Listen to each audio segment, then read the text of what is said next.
عارف لما عميل يجي يشتكي وفجأة تلاقي مشكلته بقت معاك انت اكبر من المشكلة اللي هو جاي اصلا يشتكي منها؟ حصلت معاك قبل كده؟ تعال اقول لك ازاي ده ما يحصلش وازاي تكون بطل حل المشاكل في شركتك. اول حاجة لازم تسمع العميل كويس جدا، والعميل يحس انك فعلا بتحاول تفهم مشكلته وانك فعلا مقدر المشكله اللي هو فيها، وتكرر عبارات زي لا طبعا يا فندم ده ما ينفعش، ايوه طبعا حاسس بمشكلتك، لا طبعا احنا ما ينفعش نسمح بالمشكله دي تحصل، وعبارات زي كده تحسسه انك فعلا في صفه وانك انت فعلا هتحاول تحل له المشكله. حاول تعيد عبارات من اللي هو بيقولها بنوع من التعاطف علشان يحس انك فعلا بتحاول تستوعب المشكله وانك فعلا بتحاول تفهم المشكله اللي هو فيها علشان تقدر تساعده وتحل معاه. الحاجه التانيه لازم تبدا تتحرك بسرعه، يعني ما ينفعش تاجل معاه حل المشكله، ما ينفعش تقول له روح وهتابع معاك هنشوف المشكله وبعدين نرجع لك. اي حاجه هتحسس العميل انك بتحاول تتهرب من الحل دلوقتي هتزود المشكله جدا مع العميل. حتى لو حل المشكله لسه هياخد وقت، حاول توصل مع العميل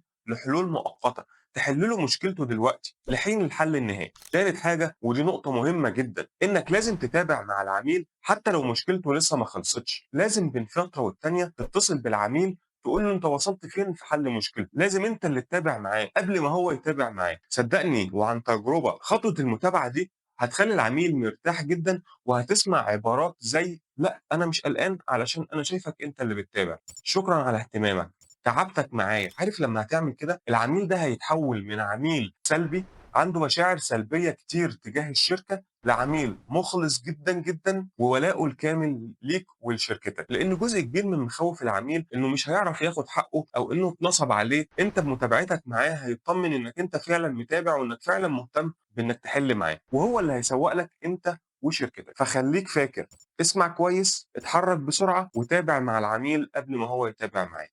ولو عجبك الفيديو يا ريت تشاركه مع صاحبك اللي دايما عامل لنا مشاكل مع العملاء. سلام.